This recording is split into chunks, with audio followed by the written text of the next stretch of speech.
Hi everybody. Let's continue with our discussion of algorithms, and we're going to do one more session after this.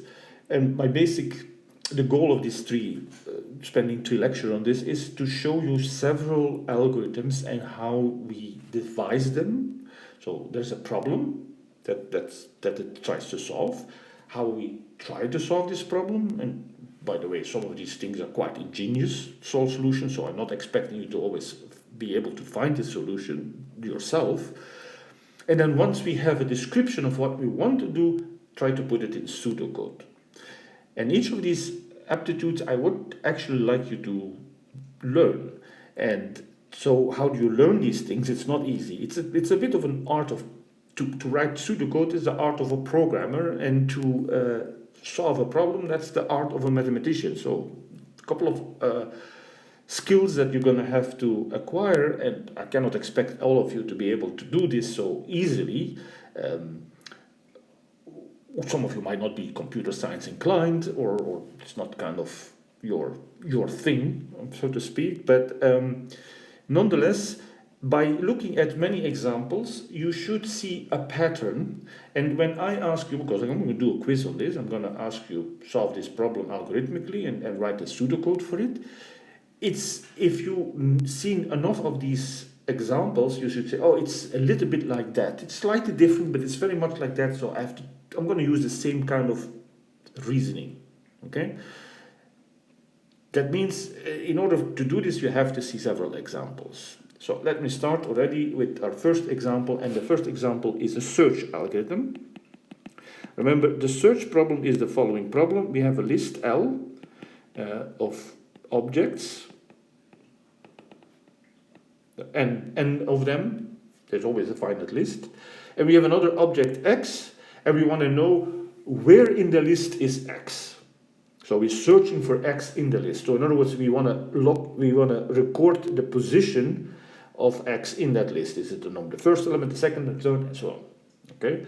It could be that it's not in the list, in which case we will respond with 0. We know that 0 cannot be an answer. That's not a position in the list, and therefore the only meaning of 0 here, we interpret it as being not in the list.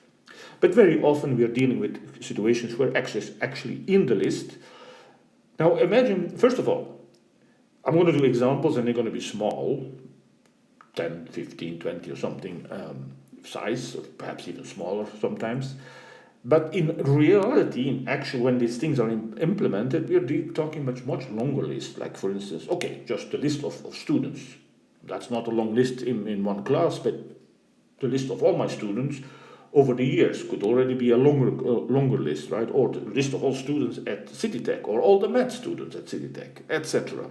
These are already getting longer and longer things. Now, of course, I'm not searching for, say, a name in the list of all students just for the sake of to see, well, one thing sometimes I need to do is, was this person ever in my class? So suppose I have a list of all the class, of all my students from previous years, all their names, and some guy steps to me and I'm wondering, well, I kind of recognize this guy, so was he in my class? So I go I search in my list of all students, and if it's there, then I know he was there. But that's not enough, right? I'm going to talk to the guy, so I want to perhaps know a little bit about him. So what I would like to know is, which class did he take? And how many classes did he take? And how long ago was this, right?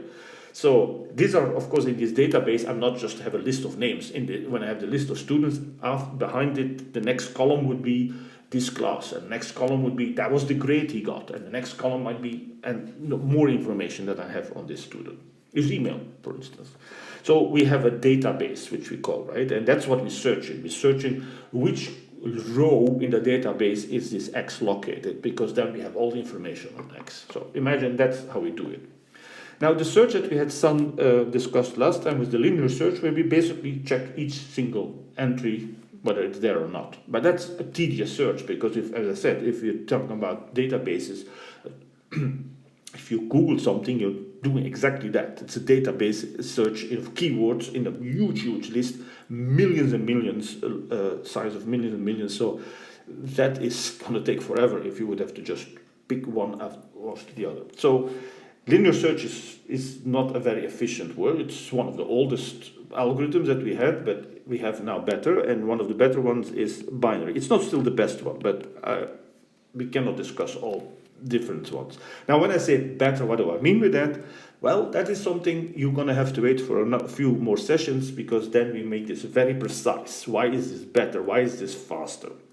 That is, we do an analysis of what we call the complexity of algorithms. But okay, we're not there yet. So binary search. Now, there is a price for this binary search. We need this list to be ordered. In other words, it goes already, if it's a list of names, it's alphabetically ordered. If it's a list of numbers, it's ordered from smallest to biggest. There could be even other things, that the other data structures that are ordered in some way or the other. And of course, X is also one of these possible data. You might complain and say, well, ordered list, is that not already something, how do you do that? I mean, don't you have to do an algorithm for that too? And your answer, you're absolutely right. We're going to have to find algorithms to order, or the more common terminology here is to sort the list. And so you will see the next two algorithms, and that's all that I'm discussing today, are sorting algorithms. But this one is easier, so I'm going to do this first. But keep in mind that you actually have to, if you're given an arbitrary list at random, list of random things, then you have to first sort it, so you have to first apply the previous guys. But okay, so assume we have this ordered list, and I'm going to do an example. Let's take a list. I'm going to take n equals 16. You'll see why I choose exactly 16. Let's take 1, 3, 4, 7, 8, 9, 12, 17. 1, 2, 3, 4, 8. Oh, sorry, that's not going to work. I need more space. Okay. Oops. Let me put here let's put it 18, 20, 25, 26, 31, 32. I lost track now. 41. Let's see, how many do I have? 1, 2, 3, 4, 5, 6, 7, 8. 1, 2, 3, 4, 5, 6, 7. I need one more. 43, say. Okay. So what is this binary search tool? Before I even explain it, and let's say I want to look for the number 32. In my example, X is going to be 32. And I want to see, is this, so this is my list, L, and X is 32. Let me write it here. Before I actually explain how it works, I'm going to do another example, thought experiment. Suppose you're playing Scrabble with one of your peers, and he puts the word M-O-O-R. And you say, I don't think this is a word. What is that for a word? What does that mean? Room spelled backwards, that's not a word. So you challenge him, and then of course you have to go and find an English library dictionary and look up the word whether it exists or not. And how do you do that? Well, you flip open the dictionary, and it opens up, say, at the L, on the letter L. Then you know, okay, actually that's not where I want to move. Now it's not that you're going to open the next page, and then the next page, the next page. You're going to take, like, okay, a big chunk, because you say L, it's a little bit further, so a big chunk, and you took a little bit too much. You're on R, or you say, oh no, wait, I took too much, so you go back like halfway, and you end up on M, but it's the word martyr. I say martyr, that's with an A, so it should actually be larger. So again, martyr, there's still an E's and I's before this more comes, so let me take a little, 5 pages. I go further down in the dictionary, 5 pages further, and then I went too far, because the first word on the top of the book is mortify, which is M-O-R. So I know I'm too far, so I go back perhaps 1 page or perhaps 2 pages, depending on what I think it should be. And eventually I get to the right page, and then I start looking again, same thing, right? I'm the right page, but then I still have to locate it inside the page. So what we're doing is always narrowing down the window, narrowing down the place that this word could be. And that's exactly what we'll do also with this binary search in general. But whereas we as humans are a little bit smarter, that if I open the book at L, I know M is not so far away, so I'm not gonna go like suppose that it's a dictionary of 1,000 pages, and so I open it up at page 500, and that's an L. Then I'm not going to open up page 750 because I know that's way too far. They're probably somewhere in the S's already. So, but binary search it's a computer. It doesn't know in advance what is going to happen, so it has to be very systematic. Also, it makes the programming much easier.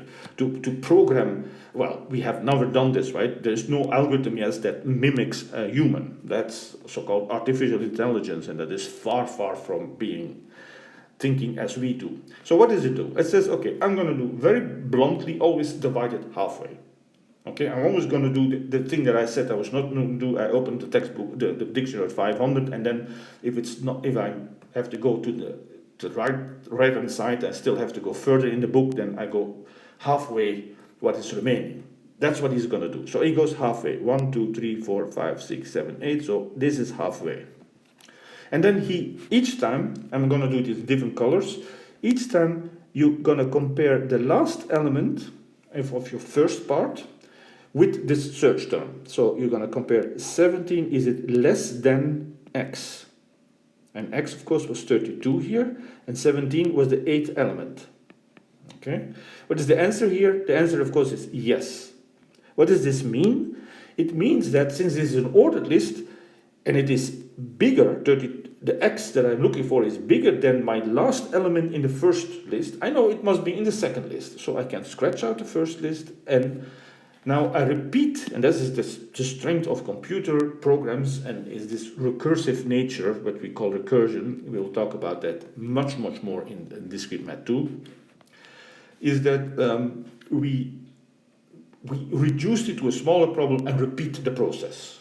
Okay, so again, halfway, that is halfway, and I do the same thing. I have this number 26, so I'm comparing 26 with my x, which is 32. And what is 26? In this case, it will be 9, 10, 11, 12, 8, 12. The answer is still yes. It tells me, I'm still out further. And now I repeat. You can try to solve it yourself, right? Now I do halfway, take this last element, 32, and compare 32. Is it less than x? Now, you might say, okay, hey, 32 is equal to 32. Stop. Let's remember, we as humans see things that a computer program might not immediately notice. So let's just say, is this check or not? And the answer is not. So what's that mean? I am not bigger than the last element in the first part, therefore I must be in the first part. So I can scratch out the second part. Okay, although I know I have found it, but this is because I see it that I found it, but the program, the way the algorithm is designed, has not found it yet. Okay? So, by the way, what was 32? That was 12, 13, 14. That was 14, the 14th element. Okay, so one more. You'll see it's not much more anymore, because what I'll do now, I'm dividing my list again. Swap. Okay? Notice that this is now, the two parts are either just one number. Okay? So, let's do the check again. This is the last element of the first part. Well, it's the only element, but okay. So is 31 less than x, which is 32? And the answer is yes. So I know I am in the second part, so I can scratch out the first part. Okay, and so this would be number 13, I guess, right? Okay. And now I know that I can stop, because my list consists of one single element. In other words, I cannot divide it anymore, right? There's no dividing anymore. So I have to kind of do something else now. So if the remaining list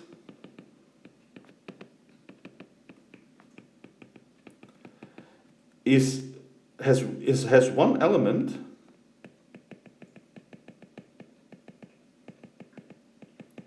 perform the check x equal to that element. If it's equal to it, you got it. If it's not equal to it, what does that mean? It was not in the list. Okay? You understood how this works? All right. Now, there are again many ways on devising this, to write this in the pseudocode. And it might be up to one's taste how to do this. I'm going to follow the book here, although I think there are nicer ways to do this using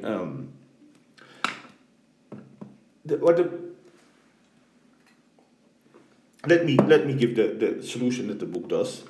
And what we need to do, so I do this on an example. This is the first thing. First of all, I have a strategy. The strategy is what I just explained.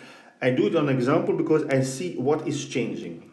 So what should we do? There are two options here. We can change our list by what I actually did. If you look at my little video that I made so far, is I have scratched out things. So I made my list smaller. In other words, I threw elements out of the list. That might not be the easiest thing to do because it's a lot of, if these are lists of 1 million elements, I'm basically discarding 50 million elements. It seems like I need to do some work there to just get them out. So rather than discarding them, I should be smart and say, okay, in the first case, that was the black case, I deleted the first 8 one. In other words, I'm saying, forget the whole list. Only look at the list that goes from here. Sorry, this was in black. This at the black stage, I deleted that one, but perhaps better was saying emphasizing this one, and say, so now your list starts at the 9th element and ends at the 16th element, right? Okay. So, and then what happened in the red one? In the red one, remember what happens is I still had to reject the first part. So I said, okay, let's focus on this guy here. So that's now, I start from the 13th element to the 16th element.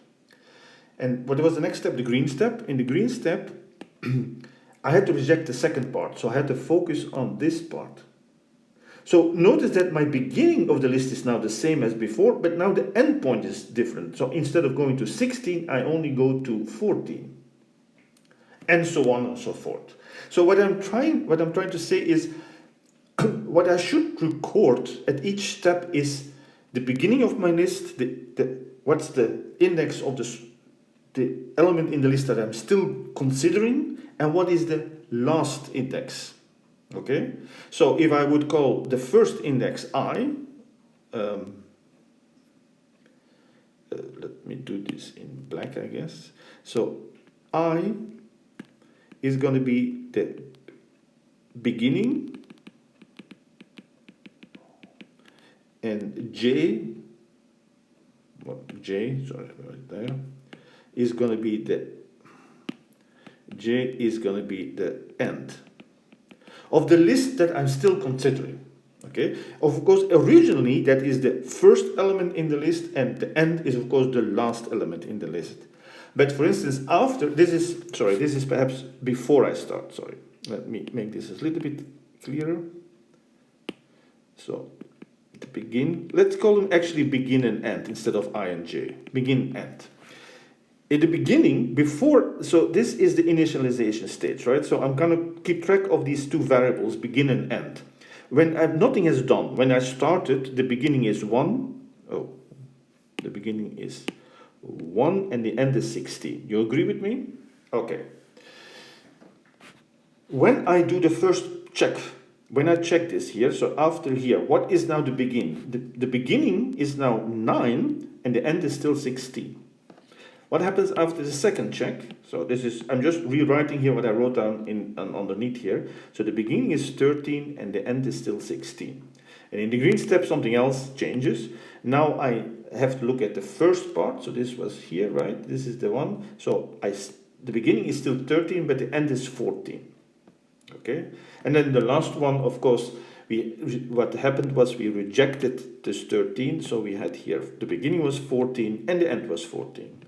Notice that this is also a very easy way now to tell that I'm done, because if the beginning and end are the same, this means that the list has one element. Okay, so if begin is equal to end, then I perform this check. Remember that. Okay, so let's try to implement this now. Okay, so sorry, that is here. So procedure is binary search. Bin search. I'm going to call it just bin search. And the input is a list, A1, A2, AN, an ordered list, and an element X. Again, syntax is really not so important here. And I write it this way as if they are integers or numbers, real numbers or something like that.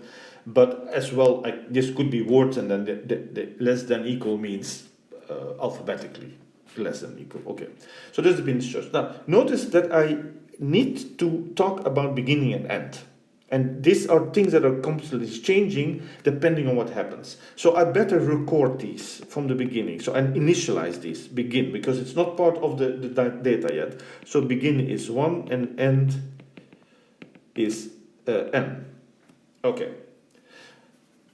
For what is the first thing I need to do? I need to find this division point, right? So let's look at the black spot. So this is the spot I'm splitting it. What it really is I'm looking at this element.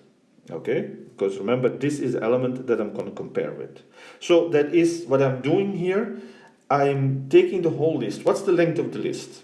Good question. The length of the list is the end. So, okay, let me write it here. The length of my list is the end minus the beginning plus 1. Do you see where the plus 1 comes from? It's annoying, right? But it is the way that we count things sometimes. We have to put a plus 1 there. Okay, if you would see, this is a list of length 16. If I do 16 minus 1, I get 15. So I have to add another 1 here. So what I'm going to do is I'm going to take this number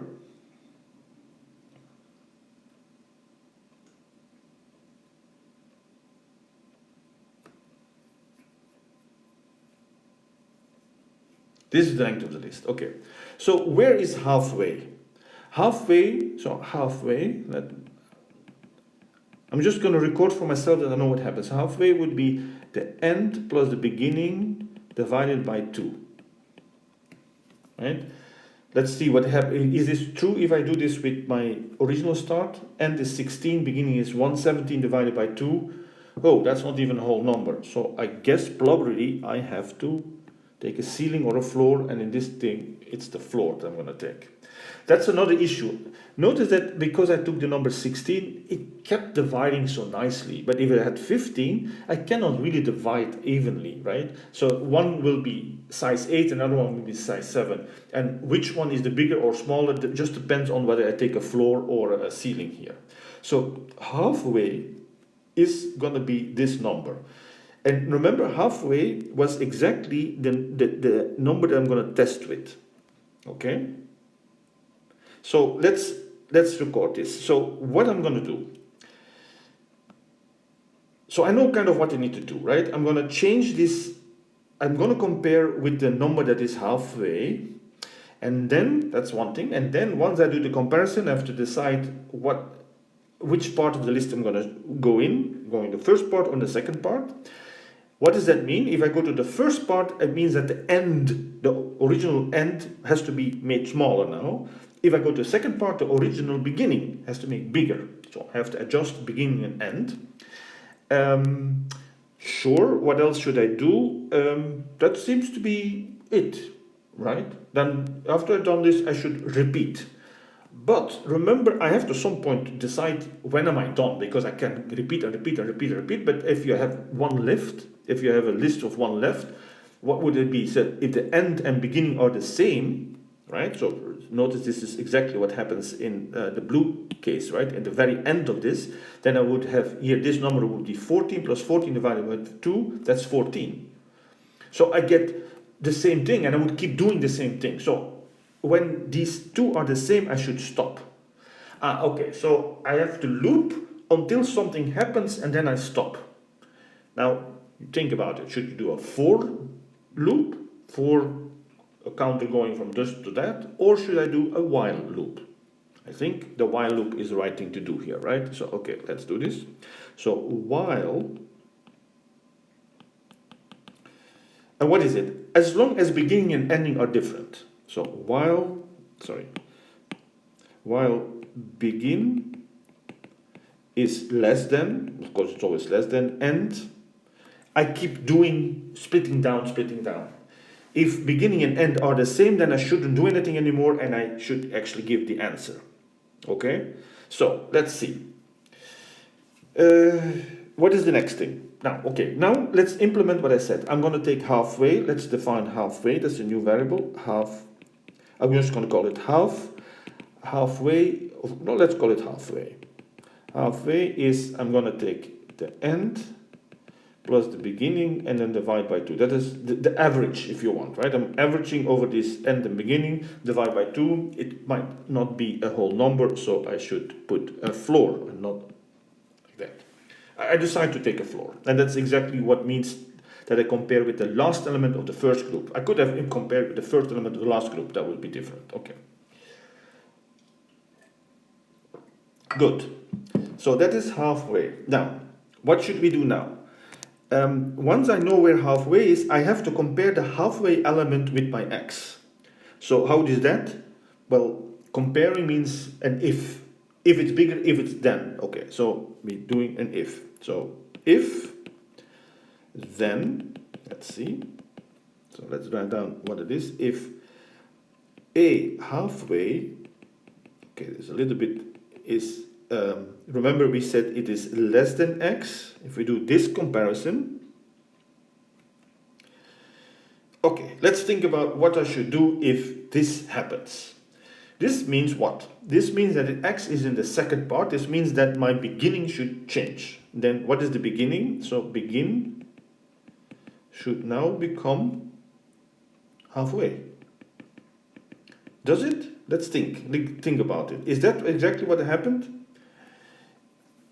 This was halfway was 8, right? We just calculate halfway here. Halfway was 8, so we compared with A8. And then we said the new beginning was, 9. Oh, yeah, right. It's the next element, right? It's not the last element of the first one. It's the next element would be the first element from the second part. So halfway plus 1. Okay, good, gotcha. So begin is halfway plus 1. And else, well, it's just the opposite. I just have to do, so else, what I do is now I adjust the end. End is, well, now it's end is halfway, right?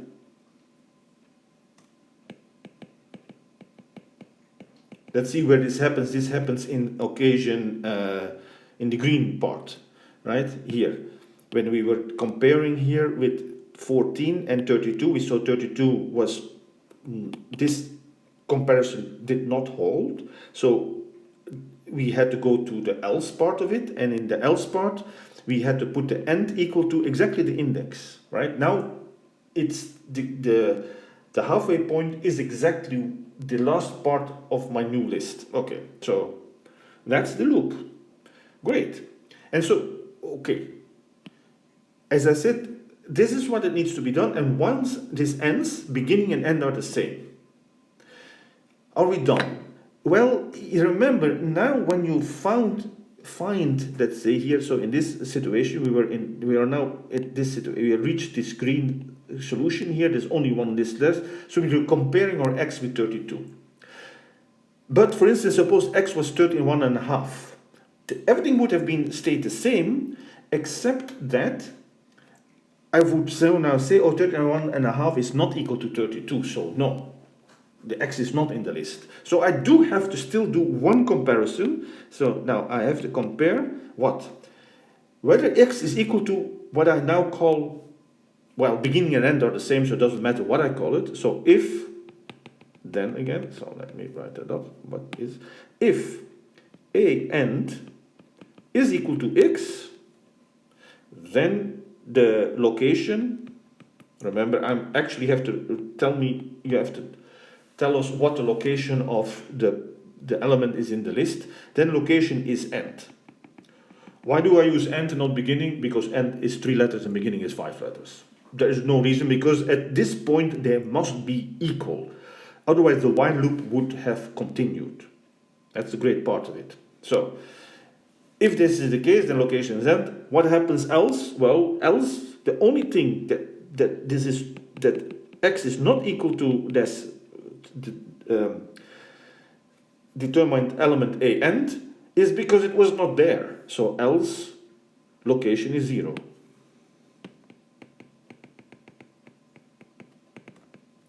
And then we are done. Return location.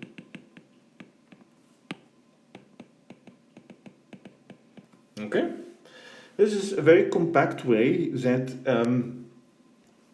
we do this binary search algorithm. Okay, let's move on because explaining these things takes quite a lot of time. So I want to talk now about sorting. Now we go to sorting. And so what we get is we get an unsorted list, A1, A2, AN. This is an unsorted or unordered list. And the goal is, so the goal or the objective is to sort it from small to big. What we call in ascending order.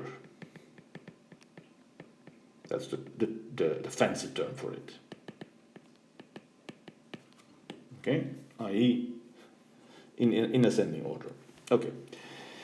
And this could be again letters, words, numbers. So let me do for the example, let's do numbers perhaps. Yeah, let's do numbers. It's perhaps easier to do this. And the list I'm going to sort, I'm much smaller here because you'll see it's a lot of steps. And sorting is actually much more time consuming than searching. I should mention that. Sorting a list in the most primitive ways takes a lot of time. Okay, just if you ever had to do with that, let's say you had to make name cards for an event, and then you had to put them on the table so that the guest could pick up their name tags. You had to order them alphabetically. It took a while, right? You have to, where does this go? Oh, this has to go there. No, I'm putting it wrong. And I hope you convince yourself this is not an easy problem, and a lot of effort by computer science, by theoretical computer science has been in finding sorting algorithms. And we'll see much more advanced and very pretty ones in discrete math 2. But we need there something much more powerful to actually give these nice and fast sorting algorithms. These ones are not as fast and therefore are not used that much. Okay, so the one that I'm going to describe is called the bubble sort. And I'll explain the name again why it's called the bubble sort. But I'll do it with an example. So suppose I have the following list. I want to order the numbers. Let's do 5, 9, 3, 1, and 10. Okay, I want to order this list from smallest to biggest. And the idea of bubbling, what do you think? What does it make you think? Air bubbles coming up from down in the water go up, right? Why is air bubbling up? Because air is lighter. So the thing is, the lighter thing will bubble up. So we're going to write it in not horizontally but vertically. So let's make our list vertically. And if you think of this as interaction of elements, heavy element with a light element, what we look for is are two consecutive elements going to swap place, because the heavier one is on top. Okay, so let's look. So the first comparison is between the top ones. Which one is the heavier one is going to fall down, or perhaps the other way it is formulated, the light one is going to bubble up. Well, this is the case. The light one is bubbled up, so nothing happens in this stage. So in this stage, nothing happens. And then we compare these two. Now 9 and 3 are compared, but 9 is much heavier, and 3 is much lighter, so 3 is going to bubble up. So in the next phase, we're going to be in this situation. You see, 3 and 9 have swapped places. So perhaps I should make this red, meaning nothing is happening, and green means something has happened. Okay, let's keep that color like that. Now 9 and 1, is something going to happen? Yes, they're going to interchange, right? They're going to swap, because 1 is much lighter. Let's always put it from the bubble perspective. So our next one therefore will be 5, 3, 1, 9, 10. And then the final test, 9 and 10, well, they are in the right order. The 9 is the lighter one, so nothing bubbles up, so this stays. Okay, so after the first, well, are we done? No, we're not done. Far from it, right? So after the first pass, so this is the first pass. Second pass, I mean, this is what we mean is we pass this through this algorithm. Second pass, so we are now dealing with this list. Remember, nothing happened on the end. Repeat, 5 and 3. Oh, 3 is lighter, so 3 should go up. So we do have some change here. So 3 is going to change in that, and so we're going to have 3, 5, 1, 9, and 10.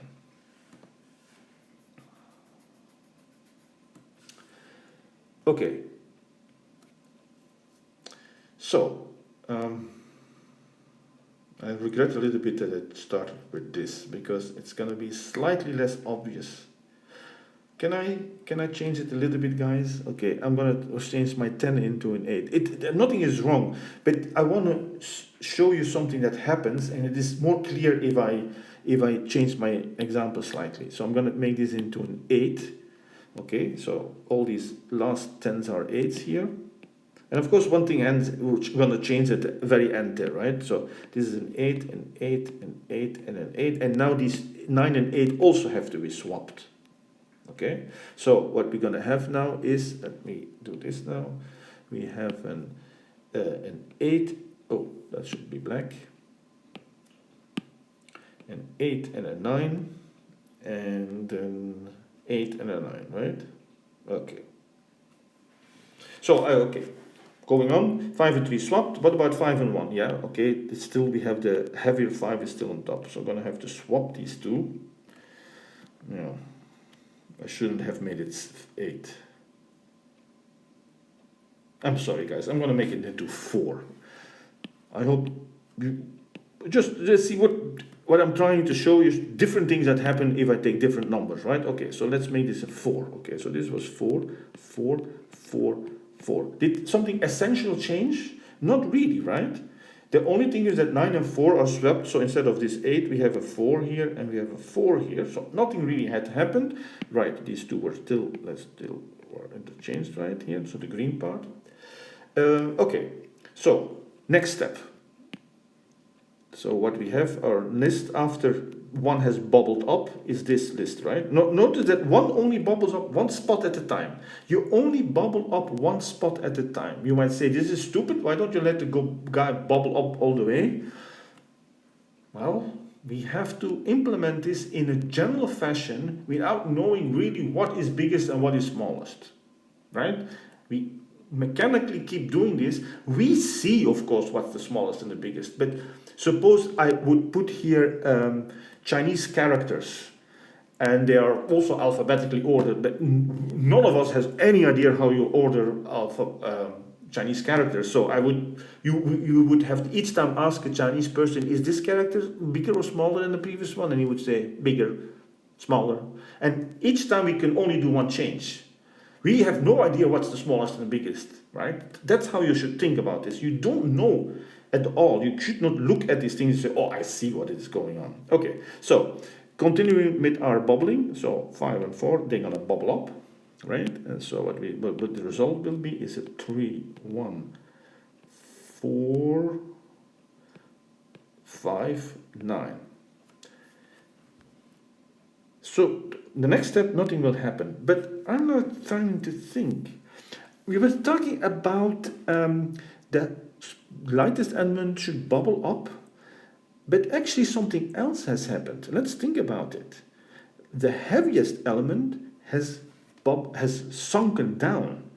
Notice that at this end here, at the beginning of my second pass, this is in the correct position. Why is this happening? Because each time this heavier element was compared to a lighter element, and if it was heavier, because it was heavier, it would sink down. And because it's the heaviest element, each time it will, look, when we change 9 and 3, 9 is the next guy that we're going to look at, and this is going to change with 1. So 9 is again the next element we're going to compare with. So although it's called the bubble sort, it's actually the sink sort more. because it sinks, the heaviest element does sink to the bottom. The lightest element doesn't bubble up. Why is that? Because once here I changed, look, one was here, right? And I changed it and there was nothing doing anymore. I was done. Because I started from the top, right? If you would want to implement the real bubbling, you should perhaps start from the bottom. But since we started from the top, the result is that my 9 bubbles down, sinks down. In other words, what this means is that at the second pass, this is already correct. The bottom one is correct. So I should, there's no need to check here anymore what 5 and 9 were comparable. Oh, I lost it. Right? So, okay, third pass. Because it's still not ordered, right? I mean, perhaps it's ordered. I haven't really looked at it, but I don't think so. Okay? So, what is now? We have 3, 1, and 5 and 4 were swapped. 4 and 5, 9. Right? So, I'm still recording the result of this last swap here. But by token of what we just said, since we did not have to work with this heaviest element, what is going to happen in the second pass? The second heaviest element has sunk to the bottom. You see that here. Now you see also the third, this 4 is also on the right spot, but that is something that is an accident. That should normally not, that we don't know yet that that happened or not. So at the third pass, we know that the last 2 are correct. Okay, and so we now have to do only two comparisons, the 3 and 1. Well, 1 will bubble up, so we get a bubbling here, bubbling effect. So we get 1, 3, 4. Now we have to compare. We don't know yet that 4 is the heaviest element, so we have to compare 3 and 4, and only now we realize yes, it is. So where is this? Where are we now? So we have 5 and 9 were untouched, because we know already they were correct. And so what is the result of the last step? Well, we didn't do anything, so this is the result of the last step. We now know that the last 3 are correct, so we only have to do one comparison with the top 2. Now they happen to be already correct, but okay, let's mark that, because in general it might not be.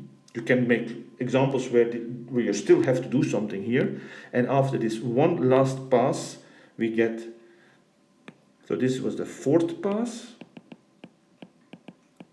And then what is the result of the 4th pass? Well, nothing happened, but we don't know. We could have been that we swapped something. And now we know that the bottom 4 are correct. Hey, wait, but if the last bottom 4 are the 4 heaviest elements, then the remaining one is the lightest element. So actually we are done in this case. Okay, so notice what is n here. N was 5. Notice how many passes we had to make. 4 passes, 1 pass less. Well, okay, perhaps we could call this the 5th pass, but in the 5th pass we are done, because in the first pass nothing is correct when we start our first pass. At the end of the first pass, or the beginning of the second pass, this beginning here, the bottom element is the correct. So our list has become slightly smaller, that we have to bubble sort.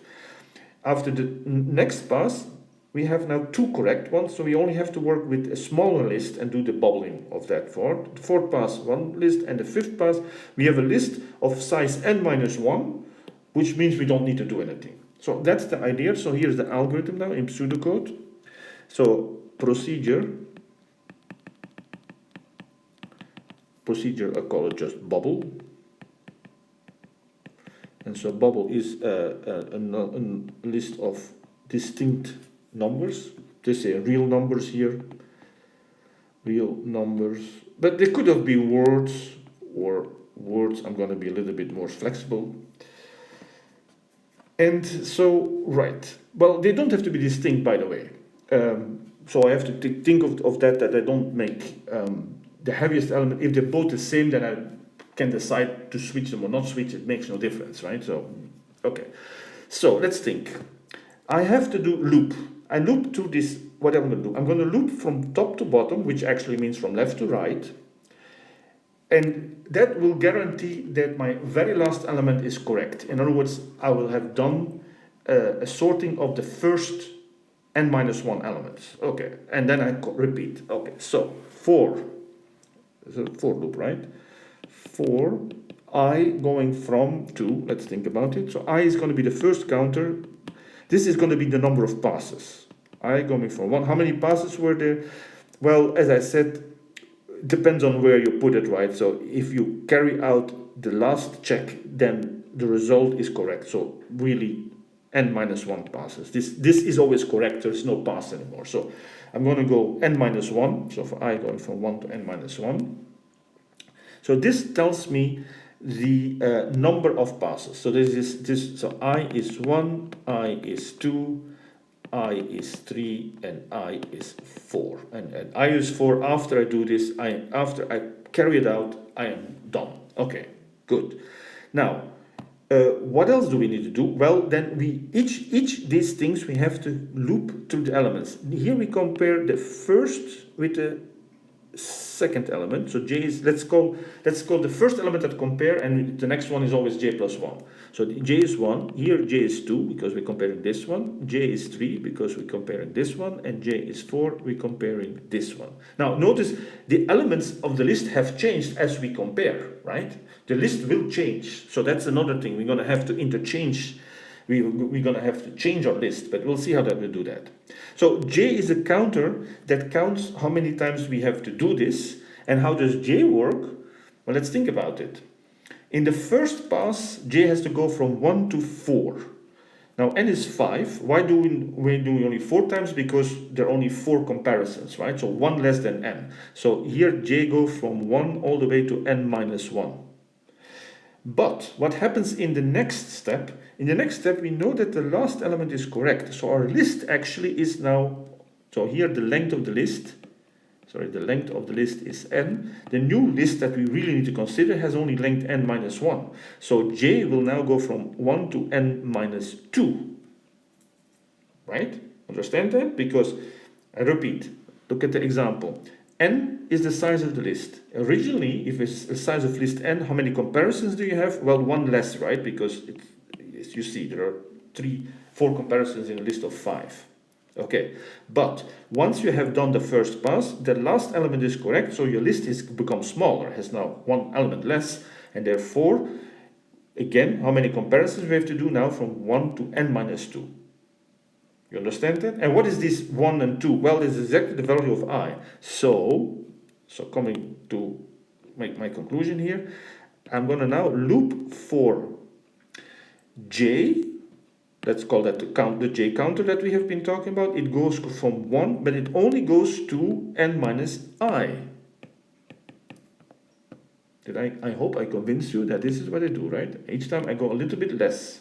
Okay, 1 less.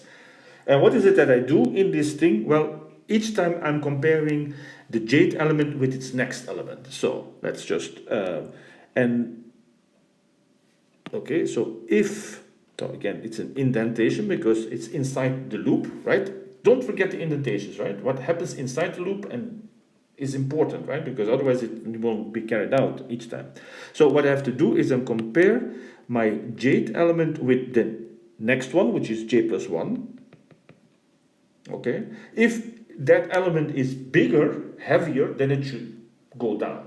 Okay, so then, meaning I should switch these two. Now I'm going to look what I can do here into the code, interchange aj and aj plus 1. I'm giving this command, I'm telling you, do this. But of course you could say, well, how do we do this? You can imagine it's not hard, but you have to implement it. So somehow you know that somebody has been able to do this, implement this. I'm not going to tell you how exactly to do that. It's a small thing. It's basically you need a dummy variable where you store temporarily one of the variables and then change them around. So it's clear how to work this thing. Notice that this is the end. And when this thing stops, I will have gotten a list in the right order because we have each time interchange. And this is really all that happens. So in other words, I could just say return here. I notice the book doesn't write return, and I find it strange. I think that's a typo. I think you have to put return. Otherwise, the program might think, oh, something has to happen still, and I don't know what. It doesn't matter that much. Okay, that is the bubble sort. Yeah, the bubble sort. The next one is insertion sort, but I'm thinking I'm going to do this in the next lecture because otherwise it gets a little bit too much. Okay, but I would already invite you to look at the insertion sort, and I will tell you quickly how it works. So I'm going to give you a little bit to think about. So suppose we do the same list here. Where is the list here? So let me write it here, 5, 9, 3, 1, 4. And what the insertion sort says is, okay, now instead of looking at the back of the list, let's look in the beginning of the list. And let's think that this is correct. Okay, so the first list is ordered, yes, because it's just one element. And then I look at sorry, 1 and 4 is not 14, right? I look at this element, and I compare it, and I decide where does it go into this list. Does it go before 5 or after 5? Well, it goes up, obviously after 5, right? So 5, 9, so now this is correct. And then 3, 1, and 4. So now the first two elements form an ordered list. They form an ordered list, right? That's true. So now I look at 3. Where should 3 go? Well, there are three possibilities. Does 3 go there? Does 3 go there? Or does 3 go there? And that's just simple comparisons. Now it is clear that 3 should go, so I'm going to do it here, that 3 should go here, right? So 3, 5, 9, so 3 is gone, and so what is left is 1 and 4. So what we've been doing is we always look at the next element and insert it at the right spot. So in this case, the right spot would be in the front, right? And then we still have 4 left. Now, notice that the list that I'm getting are always the front list here, the ones on the left-hand side. They're always ordered, but they are not the correct list yet because there are elements missing. But when I do the last one, I put it in the right spot, which would be here, 1, 3, 4, 5, 9. I do get the list, I have the list sorted. Okay, this seems much less work, right? Because in any case, to write down the various steps is much easier. But you have to think about what I'm doing actually. I'm kind of cheating because suppose I have a long list here and I have to now check, so I have already 5,000 elements and now the 5,001 element, so this is A5001. Now I have to decide where does it go, but that means all these different comparisons that I have to do. There are 5,000 of them, right? So this many comparisons before I know where this goes. So it's not really that fast and it's not that efficient. And it's actually it's not better nor worse than the previous one. But that is again something that we discussed next time. So I gave you how this is called, by the way, the insertion sort. I should have written down the word. So I'm now letting you, let's say, try it out to find the pseudocode and then compare with what the textbook says. But I will discuss it next time as well, but perhaps briefly.